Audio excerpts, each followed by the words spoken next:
30-year period with this exact thing, and every time prayed and every time believed and every time gone to their funeral. And so I'm embarrassed to tell you this, but we went into this guy's house to pray for him, and they said, Pastor Craig, would you pray? And I just looked at the situation and I said, I think Amy would love to pray. And that's not funny. I just thought, I know God can heal that man. But in the moment, I just didn't have faith for it. And what we need to understand is that our faith really matters to God. And this is really, really tricky, and so I want to be really, really clear. Your faith matters to God. Scripture says, without faith, it's impossible to please God.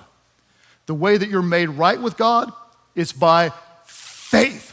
It's faith in a God you can't see. It's faith in a God you may not feel. It's faith. Faith honors God. In fact, over and over and over again in Scripture we see it said, Jesus said, according to your what? According to your faith, may it be done unto you. Your faith matters so much to God. In fact, I want to give you just a few examples, 3 examples. There was a woman who had an issue of, she was bleeding for 12 years. And she touched the hem of the garment of Jesus, and Jesus said to her, your faith has healed you. There was an immoral woman who knelt down and worshiped at the feet of Jesus and poured expensive perfume or oil over him, and Jesus looked at her and said, your faith has saved you. There were 2 blind men who couldn't see, and they said, heal us, heal us, heal us, and Jesus said, do you believe that I can? They said, yes, we do believe that you can, and Jesus said, according to your faith, let it be done unto you, and their sight was restored. Your faith matters to God. I want to be clear, it matters. But at the same time, we have to remember, God is still God, period. And in theological circles, there's what's sometimes called the prosperity gospel or faith healing that will teach what I would consider to be a distorted message, and that is, if you have enough faith, then God has to do what you want. God has to heal you, God has to bless you, and everyone's going to be rich if you have enough faith, and if you don't have enough faith, it's on you, it's not on God. And I believe that is a dangerous distortion of what Scripture says because we interpret the Bible in light of the Bible. So we don't put our faith in faith, we put our faith in God, and at the same time, we understand that our faith does matter to God.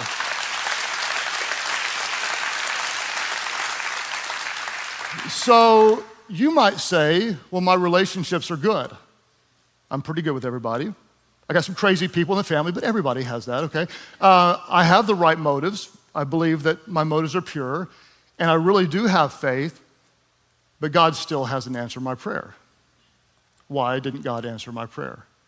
And the 4th reason I see in Scripture that God may not have answered your prayer is maybe simply because God has something different.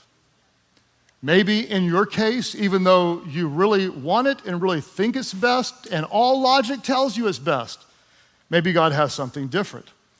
And we see evidence of this in 1 John chapter 5, verses 14 and 15, that tells us this amazing promise, that this is the confidence that we have in approaching God. You can have confidence in this, that if we ask anything according to our wisdom, according to what we want, according to our desires? No, Scripture says, if we ask anything according to His will, He hears us.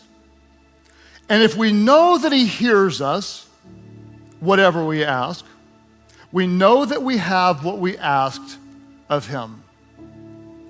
Maybe, as much as you want what you want, and as right as you think it is, maybe God has something different in His overall plan and His will, not just for you, but for the people around you. And perhaps the most emotional story to me that illustrates this is the Apostle Paul in the New Testament, who had what he described as a thorn in his flesh. We don't know what the thorn was. Scholars make some good educated guesses based on other things in Scripture. They say it might have been an eye problem because it appears that he didn't have good eyesight. Some think it might have been malaria or migraine, some epilepsy. Some say because he said, I didn't have eloquent speech, it might have been a speech disability. Some people think it was a person. Any of you have a thorn called a person, right?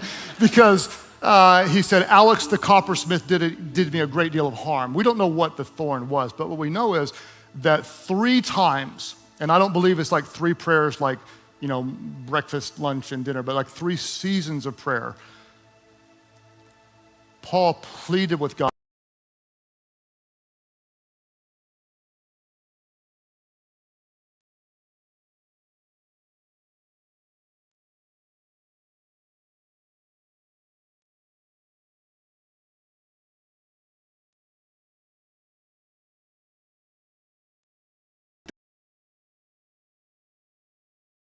City on the Mediterranean basin.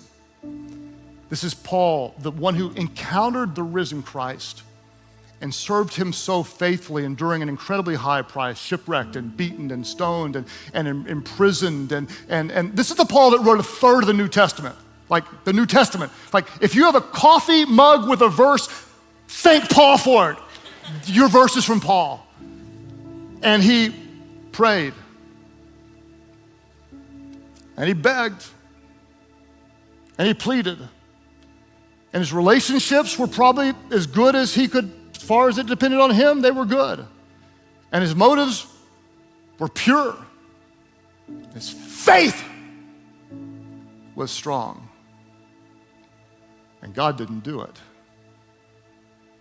And God revealed to Paul what he said, that my God showed me, that his grace is sufficient for me. It's enough. And his power is made perfect in my weakness, my brokenness. Therefore, I'll boast all the more in my weakness, because his strength, his goodness, his glory is made perfect when I don't get what I want and what I don't understand. So I don't know what it would be for you. We gotta have this house. I gotta have that job. Oh, I gotta marry this person. And so you pray and you pray and you pray and it doesn't happen. And in the moment, you may not understand. You may not like it. You may ask some very legitimate questions, which I believe God welcomes. Why didn't you remove that thorn? And God may, in his own way, in his own time, show you that he is still sufficient. His grace is still what you need. So you asked and you believed and you didn't get it. And one day you just recognized God had something different. It'd be really fun for me to preach better, right? Because I could probably get you shouting with better. Sometimes it's just different. Sometimes it's just different. So, that raises the very important question. Why in the world bother praying? If it's so complicated, there's gotta have this right and that right and pray it just right. And God appears like he's gonna do whatever he wants anyway. We have to understand this, that the purpose of prayer is not to get God to do what we want. The purpose of prayer is relational. It's to get to know God. It's to know him intimately so that we can do his will. And what I've found in my own life, if nothing else, and there's always something else that's good, but if there was nothing else, we're nothing else. Prayer, it reminds me all the time, I am not in control. And it keeps me close to the one who is. The purpose is to know him and to do his will. So all that being said, I am coming out of what I call a prayer slump. How do you like that? I don't know if you've ever been in a prayer slump. You know, like an athlete gets in a slump and they can't hit the ball or whatever. I felt like I was in a prayer slump. I told Amy, said, I do not doubt the power of prayer, but I just don't feel like God's answering my prayers right now. And we talked